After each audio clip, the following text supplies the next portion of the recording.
할렐루야. 오늘도 참으로 좋은 날 생명의 삶으로 시작하는 여러분 모두에게 하나님의 놀라우신 크신 은혜가 넘치기를 주님의 이름으로 축복합니다.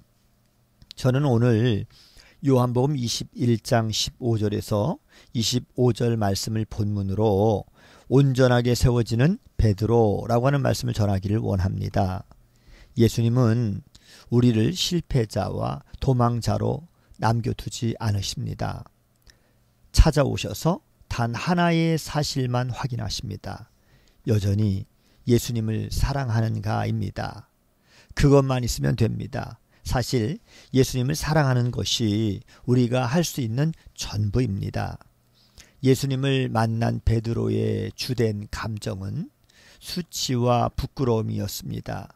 부활하신 예수님을 만난 후에 다시 갈릴리로 돌아가서 어부가 된 것도 더 이상 예수님을 뵐 면목이 없었기 때문이지요. 분명 우리에게 수치와 아픔의 시간이 있습니다. 우리는 대부분 그것을 숨기려고 하고 그리고 숨길 수 없다면 도망갑니다. 하지만 이것은 해결책이 아닙니다. 여전히 실패와 아픔이 살아있기 때문입니다. 실패하고 낭망했다면 그 시간은 다시 예수님 앞에 서야 하는 시간인 것입니다. 예수님은 멀찍이 떨어져서 제자들을 기다리고 계십니다. 음식을 준비하고 계시고요. 자신의 위치와 힘으로 제자들에게 다가오지 않았습니다. 제자들을 보셨고 제자들의 필요한 것이 무엇인지를 알았고 그리고 그 필요한 것을 채우기 위해서 준비하셨습니다. 제자들에게 필요한 것은 예수님의 말씀과 위로보다 예수님의 말씀을 들을 수 있는 상태가 되는 것이었습니다.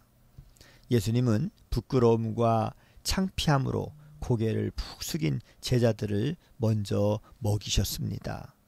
완고한 마음이 부드러워졌을 때 그때야 비로소 하나님의 말씀을 들을 수가 있기 때문입니다.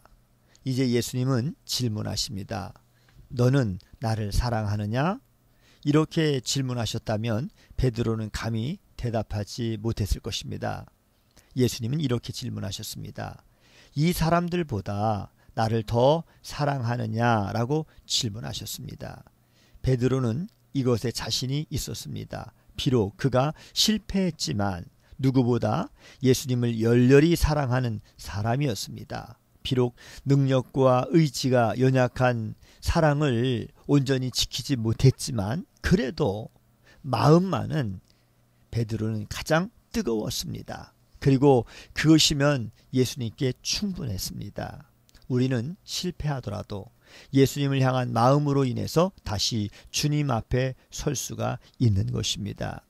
예수님께 사랑을 고백하는 베드로에게 예수님은 말씀하십니다. 이제 되었다.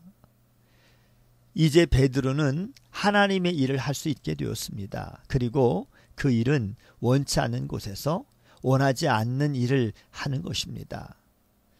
예전에는 도망갔을 베드로였지만 지금의 베드로는 이 일을 감당할 수 있습니다. 다른 동기와 동력이 아닌 사랑으로 세워졌기 때문인 것이죠. 예수님은 사랑이시고요. 사랑은 율법의 모든 것이기 때문입니다. 베드로는 자신만큼 예수님을 사랑하고 예수님이 아끼는 다른 제자는 어떠한 삶을 살까 궁금했습니다. 누구보다 예수님을 사랑한다라고 하는 그의 자부심은 자신과 다른 사람을 비교하는 마음으로 이끌었습니다. 예수님은 아주 단호하게 명확하게 이렇게 말씀하셨습니다. 내가 신경 쓸 일이 아니다. 베드로는 그저 자신의 양떼에게만 최선을 다하면 됩니다. 다른 사람과 자신을 비교하지 마십시오.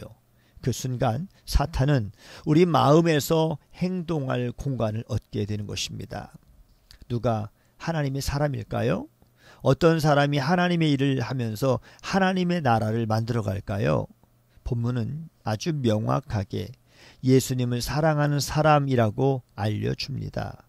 그저 자기의 언어로 예수님을 사랑할 수 있는 사람을 하나님은 세상으로 보내십니다. 그러기에 우리가 신앙에서 해야 할 유일한 것은 계속해서 예수님을 사랑하는 것입니다. 그것 하나면 족한 것입니다. 오늘도 복된 날 주님과 동행하는, 그래서 승리하는 여러분 모두가 되기를 주님의 이름으로 축복합니다. 샬롬.